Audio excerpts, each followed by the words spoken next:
박현경 기자의 인사이드 아메리카.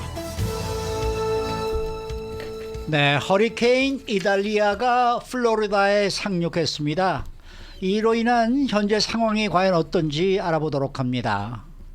또 미국에서 중요한 수자원 중의 하나인 지하 대수층이 전국적으로 고갈되어 가고 있다는 것으로 분석이 됐는데, 이에 따라 식수조차 부족해질 수 있다는 전망도 나오고 있습니다. 또 대기 오염이 음주나 교통사고 그리고 에이즈보다도 인간의 기대 수명을 더 단축한다라는 연구 결과가 발표됐습니다. 자, 박현경 기자. 네, 안녕하십니까. 이 시간 주요 언론들은 모두가 이 남동부에 상륙한 허리케인 이달리아에 대한 소식을 주요 뉴스로 전하고 있습니다. 오늘 아침에 새벽에 상륙을 했죠? 네, 이 허리케인 이달리아는 오늘 아침 플로리다주에 상륙했습니다. 이달리아는 미 동부 시간 오늘 아침 7시 45분, LA 시간으로는 새벽 4시 45분, 플로리다주 서부 해안, 이 빅밴드 지역의 키튼 비치로 상륙했습니다. 그리고 지금은 이 플로리다 북부를 거쳐서 조지아 쪽으로 향하고 있습니다. 네, 허리케인 이달리아는 현재 몇 등급입니까? 네, 지금은 1등급입니다. 아시겠습니다만 허리케인은 1에서 5등급으로 분류가 되고 이제 숫자가 클수록 강력하다는 뜻이죠. 3등급부터는 메이저 허리케인으로 불리는데요. 이 허리케인 이달리아는 플로리다주에 접근하면서 4등급까지 세력을 키웠었습니다. 그렇지만 플로리다주에 상륙할 때는 카테고리 3등급으로 낮아졌고요. 상륙 1시간 뒤에는 이게 다시 카테고리 2등급으로 내려갔습니다. 그리고 지금은 1등급으로 약화된 상황입니다. 그래도 허리케인입니다. 네. 이 허리케인 풍속으로 보면은 지금 어느 정도까지 도달해 있었나요? 지금은 풍속 90마일로 내려갔습니다만 한때는 125마일에 달했습니다. 해양 대기청에 따르면 풍속이 130에서 156마일 사이에 달하는 허리케인 4등급의 경우엔 건물 외벽을 부수는 등 심각한 손상을 입힐 수 있다 하고요. 대부분 나무를 꺾어버릴 뿐만 아니라 전신주까지도 쓰러뜨릴 수 있다고 합니다. 그래서 장기간 정전이 동반될 수 있습니다. 또 시속 111에서 195마일에 해당하는 허리케인 등급 3은 나무를 부러뜨리거나 뿌리째 뽑힐 수 있습니다. 그리고 잘 지어진 주택조차 지붕에 손상이 갈 수 있다고 합니다. 네, 허리케인 이달리아가 플로리다에 상륙할 때는 카테고리 3등급이었다고 전해주셨는데요. 네. 이에 따라 허리케인 이달리아에 의한 피해 잇따랐죠? 그렇습니다. 이 바람과 해일 등으로 인해 정전, 또 홍수 등의 피해가 잇따랐습니다. 지금 CNN과 팍스뉴스 등을 보면 허리 높이까지 물이 차오른 상태에서 이제 사람들이 그 물살을 가로지르며 걸어가는 모습이 보였고요. 나무들이 쓰러진 장면도 계속 반복적으로 나옵니다. 강풍으로 나무가 쓰러지고 전선들이 끊겼습니다. 이에 따라 플로리다주에선 26만 4천 가구 가까이의 전력 공급이 중단된 상태입니다. 해안선을 따라서 일부 주택의 경우는 지붕 근처까지도 물에 잠기기도 했습니다. 그리고 전신주가 쓰러지면서 75번 도로 일부 구간과 템파, 세인트 피터버스를 잇는 선샤인 스카이웨이, 이 다리 등이 폐쇄됐습니다. 아니, 대피한 주민들도 상당히 많을 것 같은데 어떻습니까? 네, 플로리다주 67개 카운티 가운데 30개 카운티에 이 전체 또는 부분적인 대피령이 내려진 상태입니다. 4,500명 이상이 이 대피소에 머물고 있다 하고요. 이달리아 경로 상에 위치한 지역에선 주민들에게 대피 안내 계속됐습니다. 그리고 일부 카운티는 통행 금지 조치를 시행키도 했습니다. 플로리다주는 조기 피해 복구를 위해서 대기 중인 2만 5천 명 공공서비스 근로자에 더해서 3만 명을 추가 동원시켰고요. 그리고 5,500명의 주 방위군도 소집돼서 허리케인 대응을 지원하고 있습니다. 네, 그러면 이달리아는 앞으로 어떤 경로로 이동할 것으로 예상되고 있습니까? 네, 이달리아는 플로리다 이제 관통해서 플로리다 북쪽에 맞닿은 조지아주로 진입하고 있는 상황인데요. 조지아주도 그래서 지금 돌발 홍수 긴급령 발령됐고요. 이 조지아주에서는 북동쪽 방향으로 이동하면서 동부 시간 오늘 오후 5시엔 사우스캐롤라이나주로 역시 1등급으로 이동하게 될 걸로 예상됩니다. 그리고 내일 새벽 5시쯤엔 노스캐롤라이나주 남동쪽으로 이동하게 되는데 이 과정에서는 열대성 폭풍으로 세력이 약화될 것으로 관측됐습니다. 지난번에 이거 남과주를 덮쳤던 것이 열대성 폭풍 아닙니까? 네, 열대성 힐러리. 폭풍으로 왔었죠. 근데 그렇게 많은 비를 맞아요. 뿌렸는데 허리케인급이면 얼마나 많은 비를 뿌릴까요?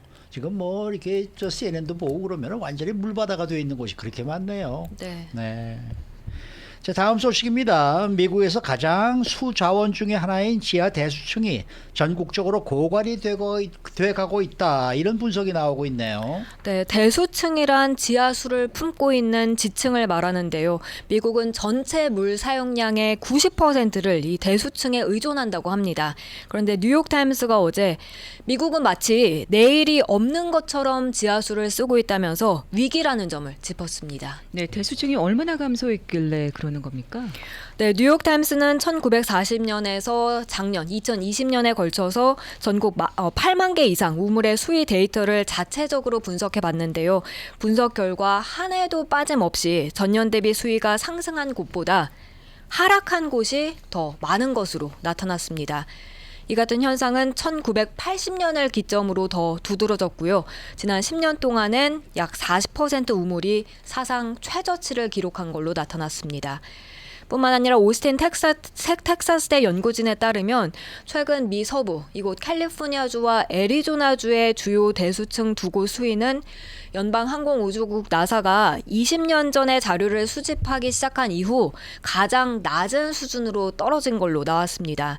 그리고 옥수수 경작이 활발한 캔사스주 같은 경우는요, 물 부족으로 이미 수년 동안 수확량 감소를 경험했다 하고요. 향후 50년 안으로 전체 대수층의 절반 정도가 농업에 활용할 수 있는 수준 아래로 이 수량이 내려갈 것으로 이번에 전망됐습니다. 뿐만 아니라 알칸서, 또 콜로라도, 메릴랜드, 유타 등 다른 주들도 비슷한 상황으로 나타났습니다. 어째서 이런 현상이 나타나게 된 겁니까?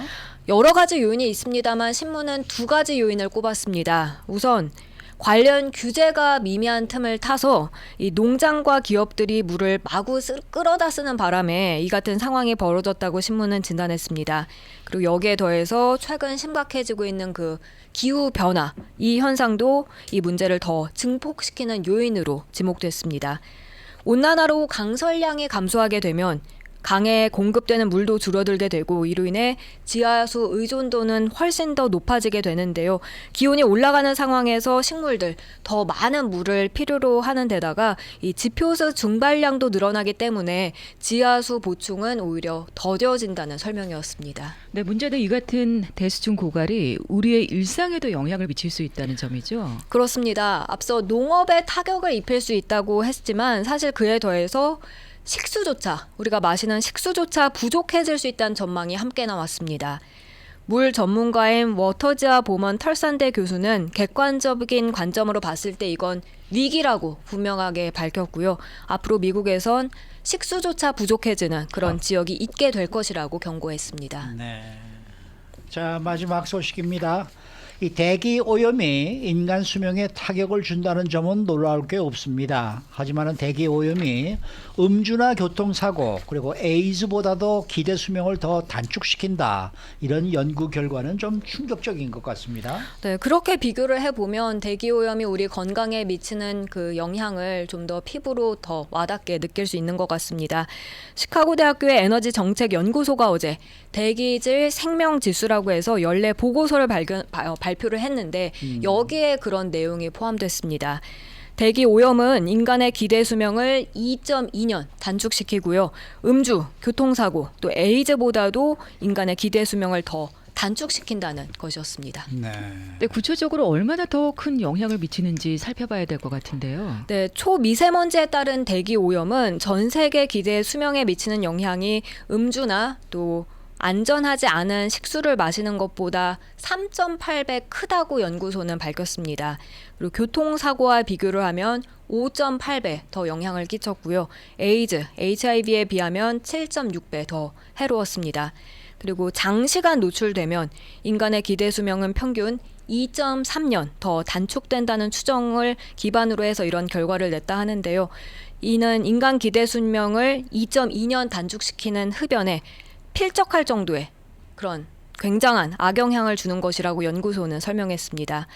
이 초미세먼지는 사실 폐와 혈류로 침투하게 되면 호흡기 질환은 물론이고요. 암, 뇌졸중, 심근경색을 유발할 수 있다 하는데요. 이런 초미세먼지 수준을 세계보건기구 WHO 기준에 맞춰서 영구적으로 낮춘다면 인간 평균 수명 2.3년 늘릴 수 있다고 연구소는 밝히고 있습니다.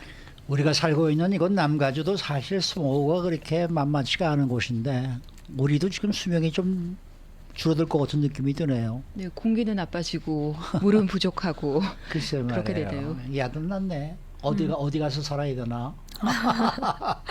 네.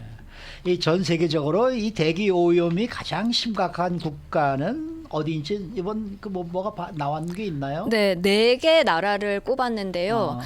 방글라데시가 굉장히 나쁜 걸로 나왔고, 그리고 우리가 잘 아는 인도, 여기에 더해서 네팔, 파키스탄 등이었습니다.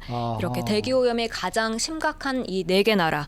지금과 같은 오염 수준이 계속된다면 이들의 국민 평균 수명은 5년까지도 줄어들 수 있다고 연구소는 전망했습니다. 네, 인도, 벵글라데시, 네팔, 파키스탄 다 그렇게 다 모여 그쪽이죠. 있네요. 네, 그쪽에. 남아시아 쪽이죠. 몽골 고원에서 불어오는 그런 것 때문에 그런가 모르겠네요. 수고 많으셨습니다. 고맙습니다. 네, 박현경 기자였습니다.